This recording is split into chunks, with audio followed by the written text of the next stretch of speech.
हम्म, तो आज का पहला प्रश्न है आपका कि भाषा सीखने सिखाने का उद्देश्य है। तो यहाँ पर आपका फर्स्ट यहाँ पे पहला ऑप्शन है आपका अपनी बात की पुष्टि के लिए तर्क देना। दूसरा ऑप्शन है यहाँ पर आपका विभिन्न स्थितियों में भाषा का प्रभावी प्रयोग करना। तीसरा ऑप्शन है यहाँ पर आपका अपनी बात कहना सीखना। और चौथा ऑप्शन है दूसरों की बात समझना सीखना। चलिए फटाफट से लिखते रहेंगे आप लोग आंसर, और उसके बाद हम आगे बढ़ते रहेंगे। तो कमेंट बॉक्स में लिखेंगे सब लोग आंसर।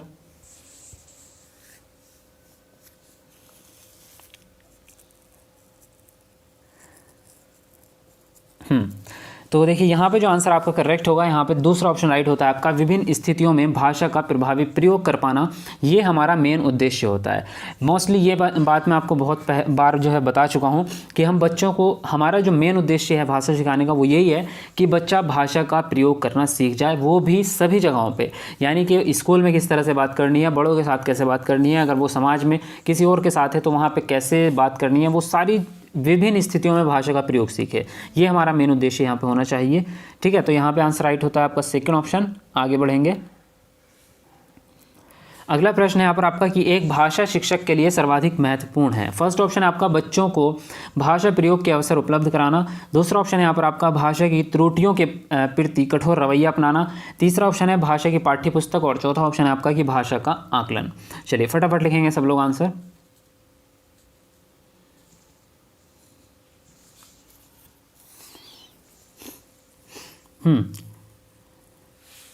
तो देखिए यहाँ पे जो आंसर आपका करेक्ट होता है, यहाँ पे फर्स्ट ऑप्शन आपका राइट होगा, बच्चों को भाषा प्रयोग के अवसर उपलब्ध कराना। भाषा शिक्षक के लिए सबसे ज़्यादा ज़रूरी है, सबसे ज़्यादा महत्वपूर्ण यही होगा, क्योंकि जितना ज़्यादा बच्चा भाषा का प्रयोग करता है उतना ही उसका जो है उस पर परिपक्वता बढ़ती चली जाती है और बच्चे का भाषा विकास बढ़ता चला जाता है। ठीक है, उसके अलावा अवसर देना जो है वो पॉजिटिव टैग वर्ड है यहाँ पर आपका। तो फर्स्ट ऑप्शन आपका बिल्कुल सही है यहाँ पर। चलिए आगे बढ़ेंगे। अगला प्रश्न आपका यहाँ पर कि भाषा का प्रयोग, फर्स्ट ऑप्शन है यहाँ पर आपका जीवन के विभिन्न संदर्भों में होता है। दूसरा ऑप्शन है केवल परीक्षा में होता है। तीसरा ऑप्शन है केवल पाठ्यपुस्तक में होता है। चौथा ऑप्शन है केवल मुद्रित सामग्री में होता है। चलिए फटाफट से लिखेंगे आप लोग आंसर। CDP का ट्रिक्स बनाइए सर। बनाएंगे, जो आपकी CTET प्रिपरेशन वाली सीरीज़ चल रही है उसी में मैं आपको आगे जितनी भी क्लासेस उसकी आती रहेंगी तो उसमें मैं आपको सारी चीज़ें करा दूंगा। ठीक है, और ये आपका जो है ये नवंबर 2012 का है। अभी पूछ रहे थे आपकी कौन से ईयर का पेपर है। ये हिंदी पेडागोजी है और ये नवंबर 2012 का है। ठीक है, तो यहाँ पे आंसर राइट होगा आपका फर्स्ट ऑप्शन।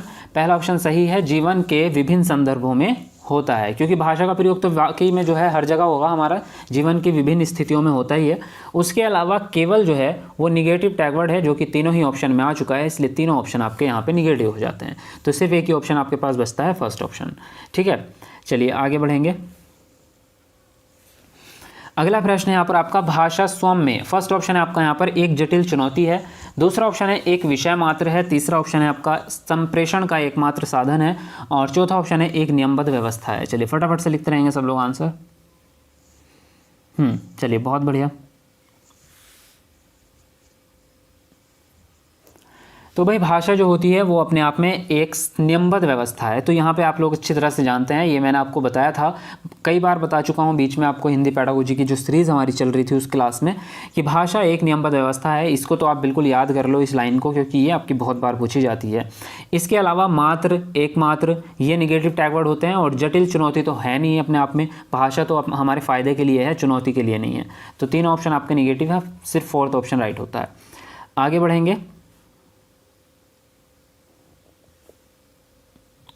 अगला प्रश्न है यहाँ पर आपका कि भाषा की कक्षा में एक शिक्षक बच्चे से क्या अपेक्षा करता है। तो फर्स्ट ऑप्शन है यहाँ पर आपका बच्चे अपनी मातृभाषा का बिल्कुल भी प्रयोग ना करें।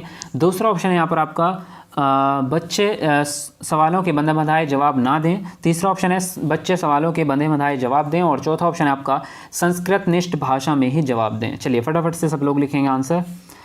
सर जी अभी तक याद है, हाँ बिल्कुल रजनी जी, बहुत बढ़िया, वेलकम है आपका। देखिए यहाँ पे जो आंसर आपका राइट होगा, यहाँ पे सेकंड ऑप्शन आपका राइट होता है कि बच्चे सवालों के बंधे बनाए जवाब ना दें। क्योंकि जो एक टीचर है तो हम हमेशा भाषा की अगर अकॉर्डिंग हम बात कर रहे हैं तो हम हमेशा बच्चे से यही उम्मीद करते हैं कि बच्चा अपने भावों को या अपने अनुभवों को अभिव्यक्त करे। यानी कि जो भी बात वो कह रहा है या जो भी जिस टॉपिक पे भी वो विचार व्यक्त कर रहा है तो वो अपने शब्दों में उसको लिखे या अपने शब्दों में उसको बताए, ना कि वो किताब से रटा रटाया जवाब दे। क्योंकि अगर वो किताब से रटा रटाया जवाब देगा तो वो कॉन्सेप्ट को नहीं समझ रहा है बल्कि वो उसको रट रहा है। अगर वो अपने शब्दों में आपको कुछ भी बता रहा है तो इसका मतलब वो उस चीज़ को समझ चुका है। ठीक है, तो हम हमेशा यही चाहेंगे कि बंधे बंधाए जवाब ना दे वो। ठीक है, चलिए आगे बढ़ेंगे। अगला प्रश्न है आपका कि बच्चे अपने परिवेश में स्वयं भाषा अर्जित करते हैं। इसका ये एक निहितार्थ यह है कि फर्स्ट ऑप्शन है यहाँ पर आपका बच्चों को अत्यंत सरल भाषा का परिवेश उपलब्ध कराया जाए। दूसरा ऑप्शन है आपका यहाँ पर कि बच्चों को बिल्कुल भी भाषा ना पढ़ाई जाए। तीसरा ऑप्शन है बच्चों को समृद्ध भाषिक परिवेश उपलब्ध कराया जाए। और चौथा ऑप्शन है आपका बच्चों को केवल लक्ष्य भाषा का ही परिवेश उपलब्ध कराया जाए। चलिए फटाफट से लिखेंगे सब लोग आंसर।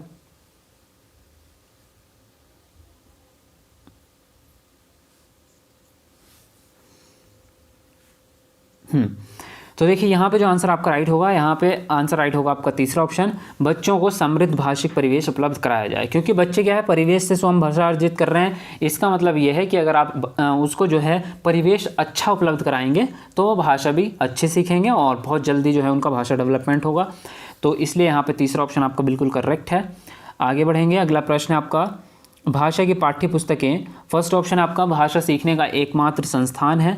दूसरा ऑप्शन है यहाँ पर आपका अभ्यास परक ही होना चाहिए। और जो तीसरा ऑप्शन है साधन है। चौथा ऑप्शन है आपका यहाँ पर साध्य है। चलिए फटाफट से लिखेंगे सब लोग आंसर, यहाँ पर कौन सा ऑप्शन आपका सही होगा।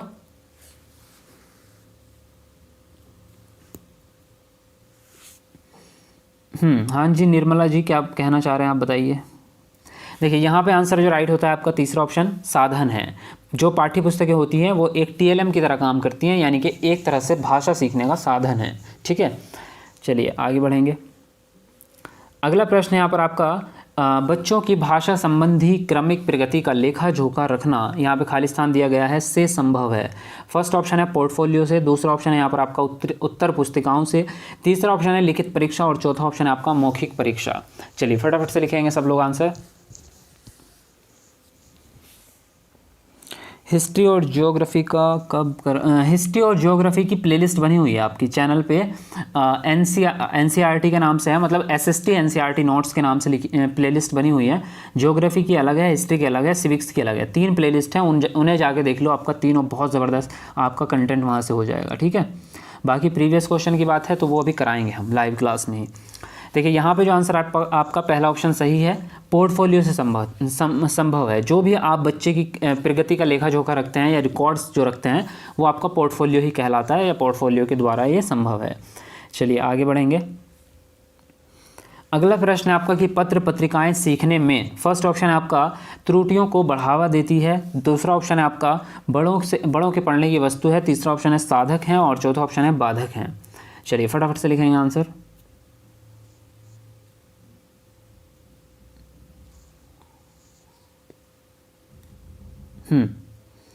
कराएंगे, मैथ भी कराएंगे। यहाँ पे आंसर राइट हो जाता है आपका तीसरा ऑप्शन साधक हैं। जो आपकी पत्र पत्रिकाएं हैं वो भाषा सीखने में साधक का काम करती है। जिस तरह से पाठ्य पुस्तक के साधन है उसी प्रकार से पत्र पत्रिकाएं भी एक तरह का साधक ही है। चलिए आगे बढ़ेंगे। अगला प्रश्न यहाँ पर आपका बच्चों की भाषा के आकलन का सर्वाधिक प्रभावी तरीका है। फर्स्ट ऑप्शन है आपका प्रश्नों के उत्तर लिखना। दूसरा ऑप्शन है यहाँ पर आपका प्रश्न पूछना और पढ़ी गई सामग्री पर प्रतिक्रिया व्यक्त करना। तीसरा ऑप्शन है श्रुतलेख। और चौथा ऑप्शन है लिखित सामग्री। चलिए फटाफट से लिखेंगे आंसर।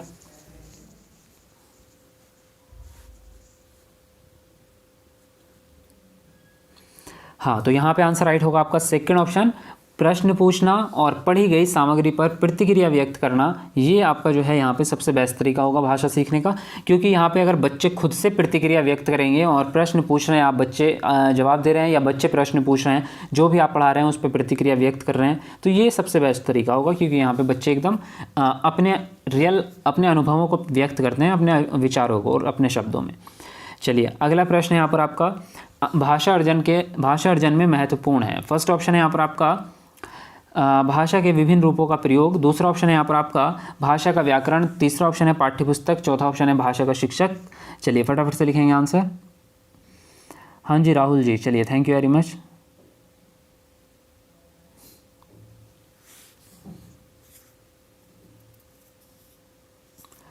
देखिए यहाँ पे जो आंसर आपका राइट होगा, यहाँ पे पहला ऑप्शन आपका बिल्कुल सही है, भाषा के विभिन्न रूपों का प्रयोग। ये आपका सबसे ज़्यादा ज़रूरी होगा भाषा अर्जन में, भाषा अधिगम में भी यही होता है।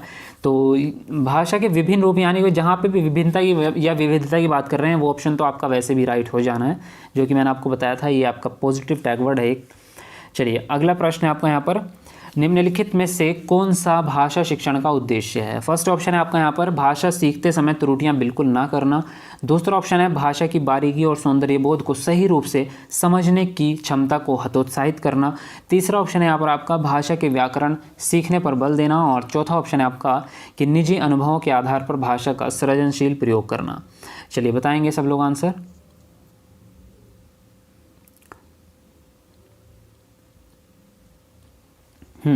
तो यहाँ पे आंसर राइट होता है आपका फोर्थ ऑप्शन, निजी अनुभवों के आधार पर भाषा का सृजनशील प्रयोग करना है। कहने का मतलब यही है कि बच्चा अपने अनुभवों को व्यक्त करे और अपने शब्दों में व्यक्त करे। सृजनशील प्रयोग का मतलब यही होता है कि जहाँ पे ज़रूरत पड़ी जिस स्थिति में, उस स्थिति में बच्चा भाषा का प्रयोग कर रहा है अपने हिसाब से। तो यहाँ पर फोर्थ ऑप्शन आपका राइट होगा। और यहाँ पर जो अगर दूसरे ऑप्शन में देखें तो यहाँ पर जो वर्ड है वो हतोत्साहित है, प्रोत्साहित नहीं है। प्रोत्साहित का उल्टा होता है हतोत्साहित, जो कि एक निगेटिव थिंक है। ठीक है, तो यहाँ पे आंसर राइट होगा फोर्थ ऑप्शन। चलिए आगे बढ़ेंगे। अगला प्रश्न यहाँ पर आपका प्रश्न पूछना, प्रतिक्रिया व्यक्त करना, परिचर्चा में भाग लेना, वर्णन करना। तो फर्स्ट ऑप्शन है आपका भाषा आकलन के तरीके मात्र हैं। दूसरा ऑप्शन है यहाँ पर आपका भाषा सीखने सिखाने और आकलन के तरीके हैं। तीसरा ऑप्शन है केवल शिक्षण पद्धति है। और चौथा ऑप्शन है केवल साहित्यिक गतिविधियाँ हैं।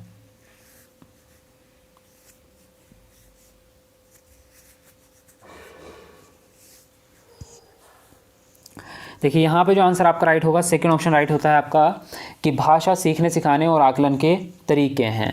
क्योंकि भाई प्रश्न पूछ के आप पढ़ाते भी हैं, यानी कि बच्चा सीख भी रहा है और आप आकलन भी कर सकते हैं प्रश्न पूछ के ही।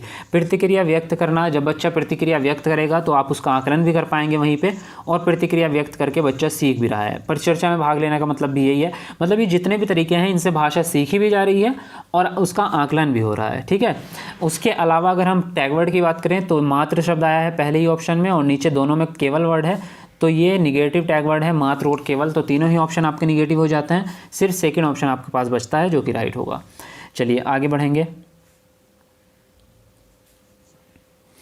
अगला प्रश्न है यहाँ पर आपका बहुभाषिक एवं बहुसांस्कृतिक कक्षा में। फर्स्ट ऑप्शन है यहाँ पर आपका बच्चों की मातृभाषा को समुचित सम्मान स्थान देते हुए मानक भाषा से भी परिचित कराना चाहिए। दूसरा ऑप्शन है बच्चों को केवल मानक भाषा के प्रयोग के लिए ही पुरस्कृत करना चाहिए। तीसरा ऑप्शन है बच्चे की मातृभाषा का ही सदैव प्रयोग किया जाना चाहिए। और चौथा ऑप्शन है आपका कि बच्चों की मातृभाषा का प्रयोग वर्जित होना चाहिए। चलिए बताएंगे सब लोग कौन सा ऑप्शन आपका राइट होगा।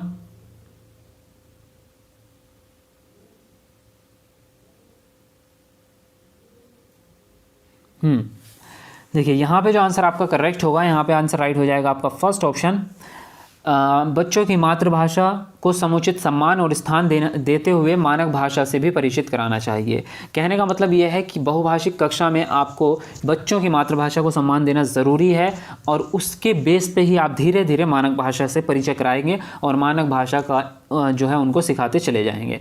उसके अलावा नीचे अगर तीनों ऑप्शन की बात करें तो पहली चीज़ तो इसमें केवल मानक भाषा का आप प्रयोग करेंगे, गलत हो गया आपका।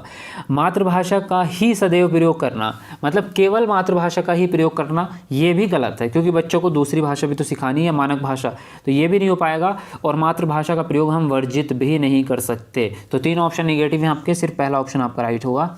चलिए आगे बढ़ेंगे अगले प्रश्न पर। अगला प्रश्न है आपका कि भाषा के व्याकरण की समझ को, फर्स्ट ऑप्शन है यहाँ पर आपका केवल लघुत्तर प्रश्नों के माध्यम से आंका जाना चाहिए। दूसरा है निबंधात्मक प्रश्नों के माध्यम से आंका जाना चाहिए। तीसरा ऑप्शन है संदर्भपरक प्रश्नों के माध्यम से आंका जाना चाहिए। और चौथा ऑप्शन है केवल वस्तुनिष्ठ प्रश्नों के माध्यम से आंका जाना चाहिए। फर्स्ट ऑप्शन, चलिए फटाफट से लिखेंगे सब लोग आंसर।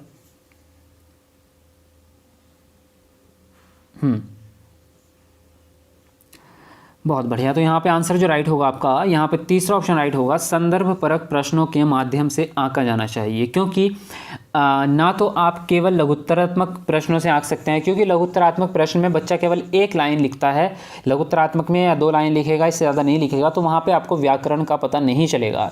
निबंधात्मक प्रश्न बहुत ज़्यादा लंबे होते हैं, इसलिए वहाँ पे व्याकरण पे ध्यान देते ही नहीं है, सिर्फ हम कंटेंट पे ध्यान देते हैं, इसलिए यहाँ पे भी नहीं हो पाएगा। और वस्तुनिष्ठ प्रश्नों में क्या होता है, उसमें तो सिर्फ आपको निशान ही लगाना है। जैसे कि 4 ऑप्शन है, इनमें से मान लीजिए सी सही है तो सी पे निशान लगाया, बात खत्म हो गई, तो वहाँ पे भी आप जांच नहीं सकते। यहाँ पे संदर्भपरक प्रश्नों का मतलब ये है कि जिस चीज़ की आपको जांच करनी है उसी संदर्भ में आप प्रश्न दे रहे हैं। मान लीजिए मुझे संधि की जांच करनी है व्याकरण में, तो मैं संधि का ही प्रश्न पूछूंगा। मैं आपसे पूछ लूंगा कि निबंधात्मक में बताइए कौन सी संधि है, या अगर इसको संधि विच्छेद करें तो किस प्रकार होगा। तो ये सब चीज़ें हम संदर्भपरक प्रश्नों के माध्यम से ही आंक सकते हैं। तो आंसर राइट होगा आपका तीसरा ऑप्शन। ठीक है, चलिए भाई, तो ये तो आपके 15 क्वेश्चन पूरे